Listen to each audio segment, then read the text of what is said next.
So, my thesis, what I've been building up to here, for what I call practical relational theology, PRT for short, is God is all about relationship. To our Christ-sending, paying the price himself God, obedience is less important than maintaining relationship. So in this posting, I hope to lay out some of the biblical foundations of that operating theory or thesis, primarily for this one through two key parables Jesus told and through what we can see because of them or out of them. In the parable sequence in Luke 15, and I would also say in the parable of the Samaritan who had the intent of the law written on his heart, we see God depicted as a being unusually willing to act on felt compassion. Dr. Kenneth Bailey has helped us take in these parables through Middle Eastern ears and eyes and start to drop some of our misguided Western understandings. In Luke 15, we encounter a description or a depiction of God who is seeking to undo lostness and celebrates greatly when that is accomplished. In Luke 10, the characterization of God, or Jesus or Spirit, the triune God, also is ready to help people after they have been left assaulted and helpless, half dead, by the law of Moses. If they can see that, and if they can acknowledge it. The victim in the Luke 10 parable and the questioner that got Jesus telling it are that person. In Luke 15, we read of a motherly father figure who scandalously does not operate like a typical Middle Eastern father. Maybe also not like a typical Western father, or, do I dare say, a John Wayne father. Jesus does even more than that in the parable.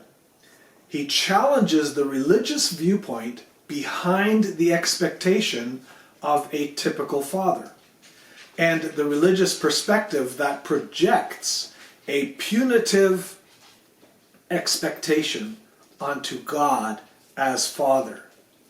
No wonder they wanted to kill Jesus. We also hear of a God Father who does not enforce broken rules, legal or social. He doesn't enforce them with punitive corrections, nor does he punish broken relationship. It's astonishing. Instead, even more astonishing, he pays a price himself to make a way for restoration. This Father is consistent in this behavior, not only in these two parabolic descriptions and depictions by Jesus, but throughout Scripture, and I hope to get to that in another video. We also learn of a formerly wayward child with a self-serving plan for fixing the problem himself, being moved to penitence in response to the Father's costly expression of undeserved, lavish love.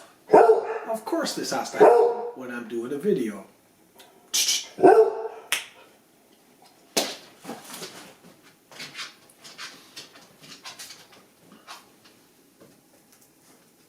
A love which took him back into relationship when he knew, at least intellectually, that he did not deserve it.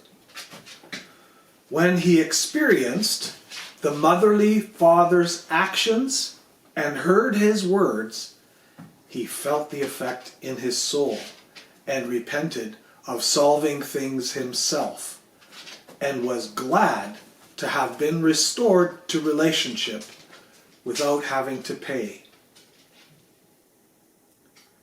It's not hard to imagine how it changes him going forward, or how it might change him going forward.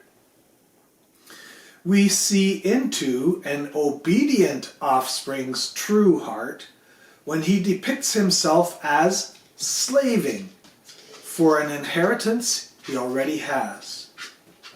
And we see him extremely upset to share it with someone considered undeserving. Like the expert in the law in Luke 10, he has a religious worldview that seeks to work things out so that when inheritance distribution time comes, God will owe him a spot in his kingdom because of his obedience to the Father's law. The Father himself has to point out, "My son, you are always with me, and everything I have is yours." So what does that help us see? Maybe I should say more honestly, what am I seeing now out of those two parables with this operating thesis that I have? I see, and we see, that a child of God already is an inheritor. That the attitude with which you live in relationship to the Father, knowing that, is what matters most. We're left with that obedient, quotation marks, son, that slaving son, resentfully removing himself from the great rejoicing of Father and company because he cannot join in that Father's lavish grace. Just like those who saw themselves in this son's character and worldview find it absurd what Jesus is depicting here. They cannot appreciate Jesus' explanation for why he hangs out with sinners and eats with them.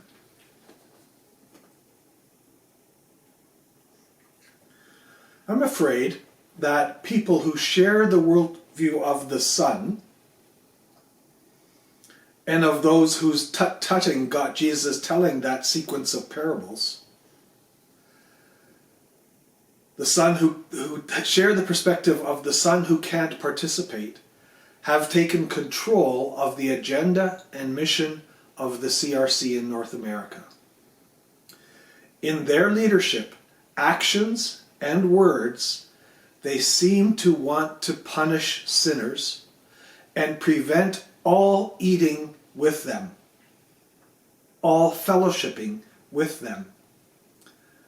I know that's not, I said seem, okay? So go ahead and object that that's not what you're about, but you're coming across that way.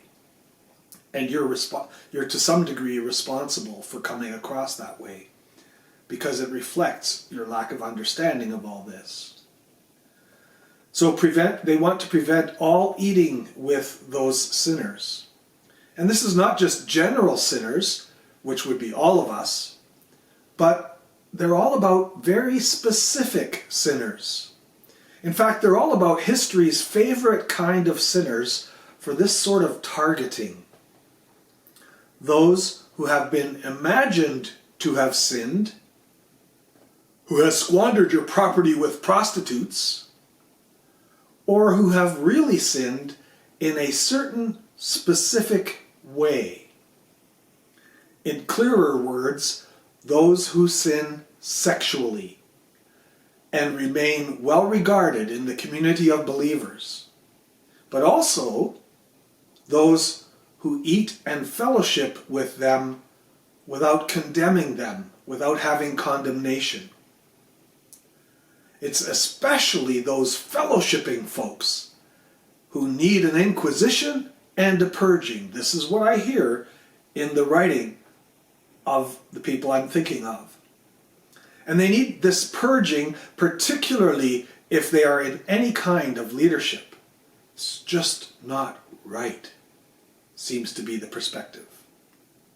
And so this atmosphere of fear has been created, where some people that I've told that I'm planning to write this out and to make this video fear for me, because not very many are speaking out in this way. And I don't, yeah.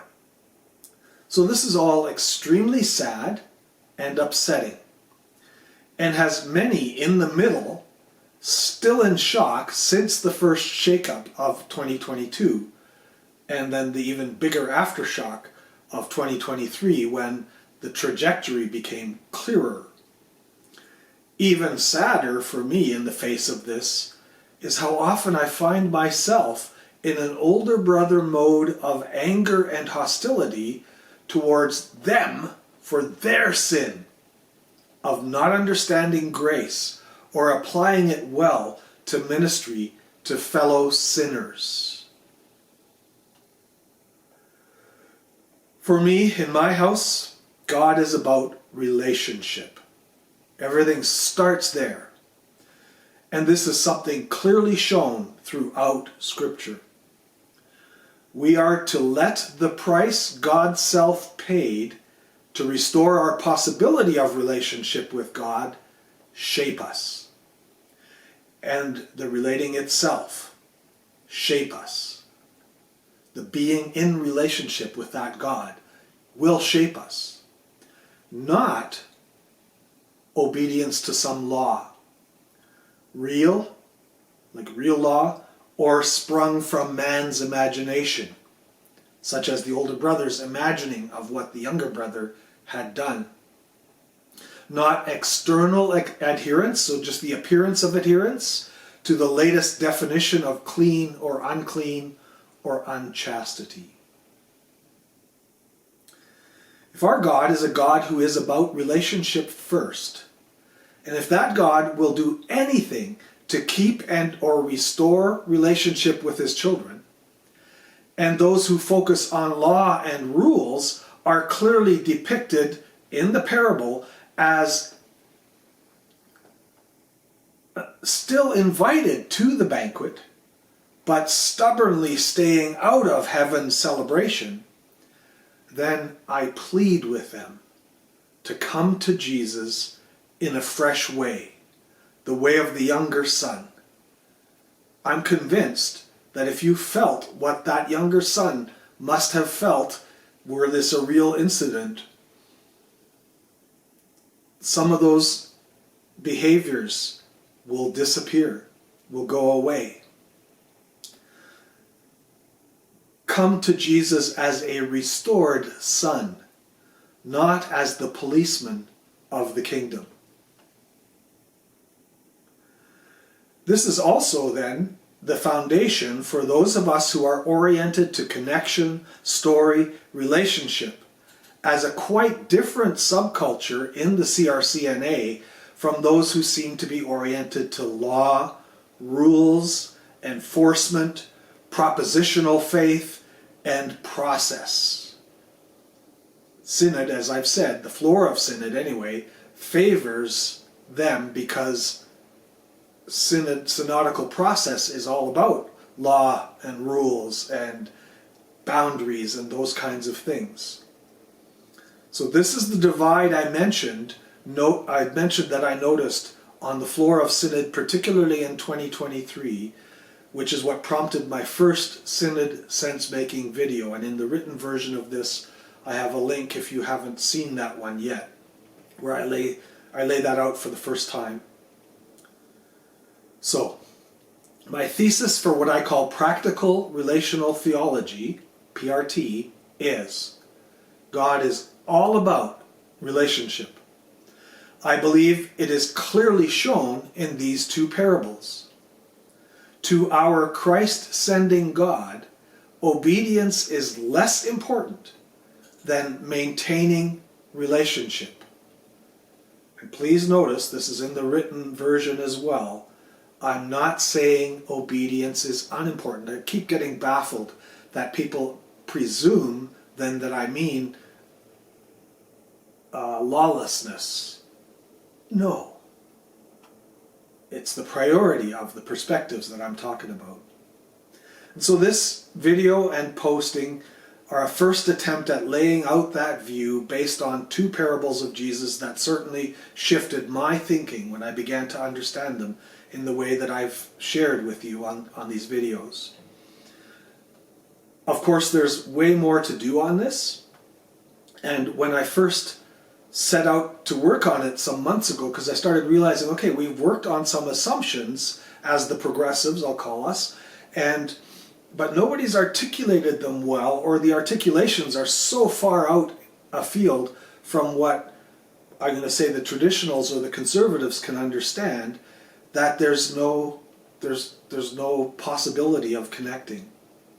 So I knew that it would need careful laying out to have a small chance of reaching heads and hearts. I've also begun a new blog, so where I'm going to start keeping these. I've used WordPress before, and it just is a little easier for me to use because I'm used to it, and it has more features than the one I was using. So in a short time, I also hope to archive some of the posts that I've done before through this new website. Till next time.